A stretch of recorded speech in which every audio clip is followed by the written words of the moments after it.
Hi guys, I'm Shmee, hello and welcome back to the channel where you join me to take a first look at the brand new Mercedes-Benz S-Class. The S-Class has always been the pioneer of technology and luxury, and this car is no different. Today we're going to go through it in detail, some of the features on the inside, like the new MBUX system, which has interaction by voice and touch, but also by your gaze and by gestures. We've got things like an augmented reality heads-up display, we've got a 3D dashboard. On the outside we've got the new digital light headlights, various bits of autonomous functionality, the e-active body control, rear wheel steering up to 10 degrees. You get the picture that this car is loaded with tech, and today we're going to take a full look at it. We'll go for a walk around before taking a look at the inside to go through the new S-Class in detail. The car that we're looking at here is the long wheelbase version of the new S500. It's also wearing the AMG line package, which gives a slightly sportier appearance at the front and rear, as well as the larger 21-inch wheels that we have on this car too. But the S-Class has always been the pinnacle of luxury transport. Its ancestry from Mercedes-Benz goes back more than a century, over 100 years of different models, and in recent decades it's always been a technological tour de force, always launching to be the first series production car incorporating new technologies. We've seen the likes of ABS, airbags, ESP, navigation systems, command infotainment, the list goes on, and this car is no different. There's a lot to explore, but let's start on the exterior and talk a little bit about the design. Of course, sitting over 5 meters long, it's a luxury 4-door saloon car, a limousine, a comfortable place to be, but now with a sportier appearance than before. You'll notice from the rear, it's a more coupe-like design. You still have very clean surfaces, but with this sharp line that runs the full length of the car to give it a bit more presence. If we come round towards the front, you will spot, like all S-Class models, it still wears the Mercedes 3-pointed star on the bonnet, a tradition, an iconic feature, but it has a new look to the grille, a sportier grille again. It sits wider, slightly more angular, and then it has these narrower headlights that feature the digital light technology. These are very clever. You've got the 3 lenses, but they actually project 1.3 million pixels per side, which means technically, if the legislation allowed, you could use these to project videos. That means they can blank out objects off in the distance in front of you. Down towards the bottom, with the AMG line package, you have this traditional or familiar AMG style look. You can also get the night package to take away the chrome accents and details that we have on this car against the diamond white paintwork. But let's come and take a look at the interior, and to do so, here we have the brand new key that is launched with the new S-Class. It's a keyless system, working as well in this case with the optional extending door handles. You'll see as I unlock the car, they pop out from the bodywork, normally sitting flush, giving a smooth, clean appearance. It's keyless, so you can pop that away in your pocket, and as you then walk up towards the car, it recognises you approaching, pops out the door handles, or you can give a small touch and they will pop as well, where you then have an electric catch, a small pull to pop open the doors, soft close to close them, and of course press the button to lock it as well. This is an option. Normally it would have the more traditional door handles like you'll also have on the Guard, the bulletproof version of the S-Class. But let's take a look then inside here, the mix of luxury with the latest MBUX system. On this car we've got the full red leather interior. Just take a look though at the dashboard, the way you have the ambient lighting wrapping around the entire cabin. You've got these flatter central consoles, look at the way that illuminates, with the carbon fibre trim, almost like a racetrack going round there towards the armrests on the doors, but the integration of the systems and the screens. We've got a 10.25-inch 3D dashboard for the driver. Above that we've got the augmented reality fantastic heads-up display. In the centre we've got the 12.3-inch full MBUX system, which mimics in towards the rear as well. But it's not just that, it's also the comfort. Look around, it's uncluttered, it's cleanly presented. We've got features like the cushions on the pillows, and come and take a look as well in the rear of the car, the extended wheelbase version, 11 centimetres more space here for the rear passengers, but we've got the tablet in the centre which continues the MBUX. We've got the 2 11-inch tablets on the back of the seats. You can put it into the lounge seat position. You've got similar features here, the perforations for the ventilation, the heated seats, everything that you might come to expect inside the car. This car is very well equipped in terms of technology. The S-Class introduced before air suspension, but we've now got the e-active body control, an evolution of what we've seen on the GLE, the air suspension which enables the car, of course, to have a variety of different driving modes, from comfort to being more dynamic, but also now including safety systems. For example, if the car detects that it's about to have a side impact collision, it will automatically lift the suspension almost instantly to do the least damage possible to the occupants. We've also got this incredible rear wheel steering. Now this car is fitted with the larger and wider wheels, but if you have the smaller wheels, the 20-inch with 255 section tyres at the rear, it will enable the car to have 10 degrees of rear wheel steering. That means at low speeds, the whole car can have a turning radius of just 2 meters to go almost instantly into a perpendicular parking bay. It has 4.5 degrees of turn if you keep the larger wheels like this one has, which even still is quite a significant amount to give extra maneuverability at low speeds and also, of course, stability at higher speeds as well. It's also, as you might expect, well equipped in terms of future autonomous driving. You'll spot the bubble up here with sensors. We've got a camera here to detect emergency services that might be following. It comes with level 2 as standard of autonomous driving, with level 3 to come in the future, with also over-the-air updates in terms of upgrades to the car as well, to the software. Here we've got the sensors, the radar, the cameras. It has the 360 surround camera system to also help with park assist and the automatic parking functionality as well. I have moved over to take a look at this car, which is in high-tech silver. This car doesn't have the AMG line, so you can see the normal look to the lower sections of the front bumper, but let's take a full look through the MBUX and start experimenting with some of the systems on an interior that looks stunning. Inside here with the blue and purple lighting against the tan of the leather, we've also got the different inlays for the dashboard as well. But let me take a seat so that we can start demonstrating some of this.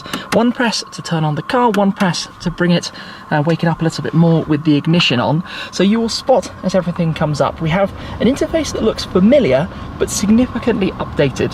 The car has voice control, gaze control, gesture control, all sorts of different things you can do, and it even has microphones on every individual seat area so that you could talk to it from a specific seat.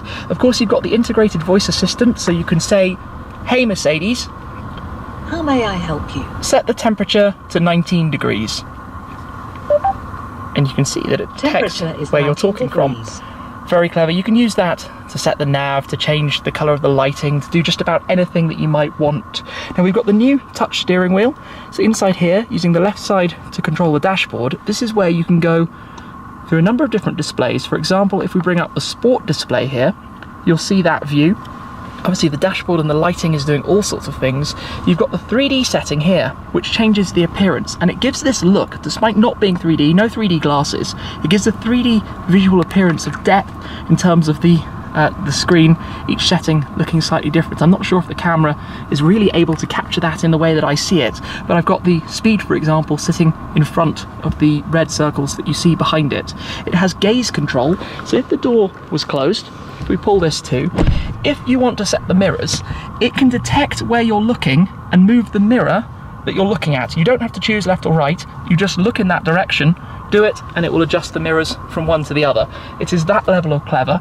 You can see here how the dashboard swoops around towards our controls for the seat. These are actually buttons that don't move, you just touch on the side to adjust the seat different ways. You've got your heating, your ventilation, you can move the right seat from the rear, you can also move the front seats as well.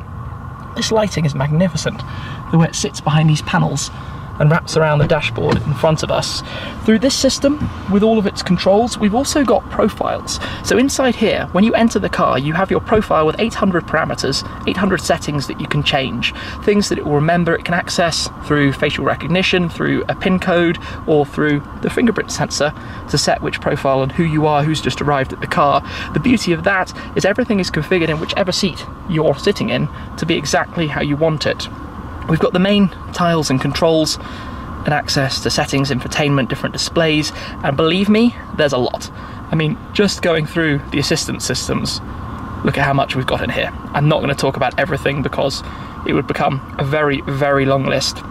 But you can see we've got the different modes as well. This is quite fun. We've got the driving modes, so you've got sport there, comfort, curve to set the suspension specifically for driving around corners, eco, and then you can go up into Sport Plus or Individual, which you can then configure and set up the car exactly as you'd like it. So it's a very intuitive interface, works really, really efficiently and smoothly. Obviously, it is a move towards a touchscreen, which does mean you need to look at exactly what you're pressing, but you can use the speech to talk to it and ask it to do things.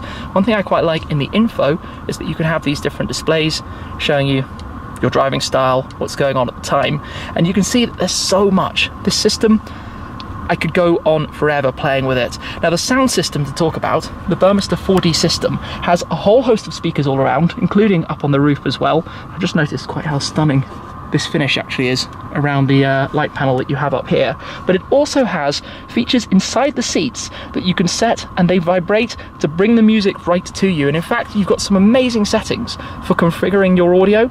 If you go through here and you go to the right pages, you can set it up through an interface where it asks you questions to get the perfect audio for exactly what you would like to listen to. It's just magnificent, this car, honestly. This is leaps and bounds ahead of the technology I've seen in anything else. And we've obviously got a host of different screens and images, exclusive, depending how you want to see it. And seeing this in 3D, this is really quite something. It's very, very impressive. You can go full navigation if you'd like to have the map up full screen, where for me now it's sitting behind all of the other displays. Wow. Just completely filled with info. Let me show you a little bit into the rear of the car. So I'll just come round very quickly to the opposite corner from the driver's seat, of course, where the passenger would typically find themselves back here. So I can show you a little bit more the screens and systems. And I guess where to begin? Well, we've obviously got a system here we can turn on. You can see the profiles. You can continue without a profile, but this is where you could choose. It would recognize who you are using the camera on the tablet, or you could enter the pre-assigned profile where everything will just be completely ready for you. As we look around, again, a clean appearance, not overloaded with clutter and buttons, a beautiful presented rear section just like we had in the previous generation. In here, no doubt you'll be able to spec different things, like for example a fridge for your bottled drinks or whatever it may be. You've got the seats filled with padding. Even in the rear, by the way, the pillows can be heated, the headrest can be heated. You've got the trim around the back of the seats. The lighting is really incredible. You can change it to be a monotone, to be your exact choice of colour, to be a whole host of predefined colours and settings as well. On here, you can do everything that you can do on the main screen. You can mirror the screens. You can also mirror this into the tablet. If we just turn this on and eject it very quickly, and in fact, after I pop this out, I'm also going to turn on the rear left display so that we have that illuminated as well. There we go. Oh, pressed it twice. So that screen is up, and you can see on this, you can select rear left, for example. This will then connect straight to that screen, and we have the exact same thing again. And you can do everything through this. You can choose music and which zones it's playing out of. You can change the various controls. You basically have a full repeat of the infotainment up front available to the person sitting back here, whatever it might be. Opening and closing the sun blinds you can do through here. Close all, for example. Everything around us is shutting up. Obviously you've got these windows blinds which you can control and do. Front roof section closed. Everything has closed up. Oh, even the second rear part of the sunroof is closing also. Look at this, it's all finished. So magnificent, everything. Even the buttons that you have up here for the reading lights which illuminate these central sections as well. One press again, open all of this control. It's all digital, it's all integrated. Everything works seamlessly together. The lights, you can change the ambient lighting color. You can have a quick look at this, how you can set it literally to be whatever color you would like, and the lighting instantly changes all around the dashboard. We can go blue. You see the endless fun that you could have with this. Back to the blue and purple that we had before, and you can do it all through this. You can do everything through this. You can talk to it from the back. You can change the temperature. So for example, back here it's set, as you can see, for 22. Let me try this. Hey Mercedes. How may I help you? Set temperature for 19 degrees. I have set the temperature to 19 degrees. Magnificent. Up front, still 20 for the right, 19 for the front left. What do we have here for the passenger in the back left? Can't quite see it at the moment, but you see the level of interaction you have with this. You also have gesture control up front, which would allow you to just wave your hand forwards or backwards to do the sunroof. You have the ability to do so much. It would take a while to learn and actually take it all in. Also back here, this is the two-seat configuration, so nothing opens or closes. It's a permanent central tunnel. You have a little storage area with your climate and also your cup holders, your heated and cooled cup holders that you have there. I think you get the point. There's a lot of control. We've got on the doors the grabs just beyond here where you have your controls. You can go straight into the lounge seat, which will pull the front seat as far forwards as possible. You've got a footrest that will be available down there too, obviously compulsory in the long wheelbase version. But as soon as that goes all the way up, I think it will tuck and tilt back the screen as well. It takes a moment just for the full process. But obviously when it's out, it'll be a very comfortable place to look. And I mean, even just looking forwards, the finish of this interior is a really, really wonderful thing. I'm going to show you what this is like when it's in its finished position in just a moment. Hang tight with me, and then we'll go through a few other bits and pieces as well. My footrest is coming out. The front footrest is coming out as well. All clearly in sync, and then I've got my nice lounge position. You can do your ventilating, you can do your heating, you can move the front seat. You've got a one key press as well to revert all back to normal should you wish. Back here is, quite frankly, phenomenal. What a spectacular environment to be in this car. And look, we've got our tables in here as well. I nearly missed those. We've got the tables in the armrest that open up if you need to get some work done, let's say while you're at the wheel, or on the road I should say. You're not at the wheel when you're in the back, or maybe in the future you might be with autonomous driving. We've got some storage, we've got some USB-C ports, plenty of USB-C ports, 12-volt charging socket, and there are wireless charging pads as well. Actually behind the screen is a little cubby for a wireless charging pad. So you can see that this is, again, now that the seat's gone back, all very, very, very nice. Close that away, shut it down. Yes, this is new S-Class. What you might have hoped it would be. Really, really nice. And then here is the charging pad space that you have just behind. So a pretty good view then of what this car offers. A lot of functionality, very, very trick, very, very clever. Really magnificent. The heritage of the S-Class goes back a long way, over 100 years, back to 1904. The S-Class name itself has been around now for quite a few generations, and the new generation does not disappoint.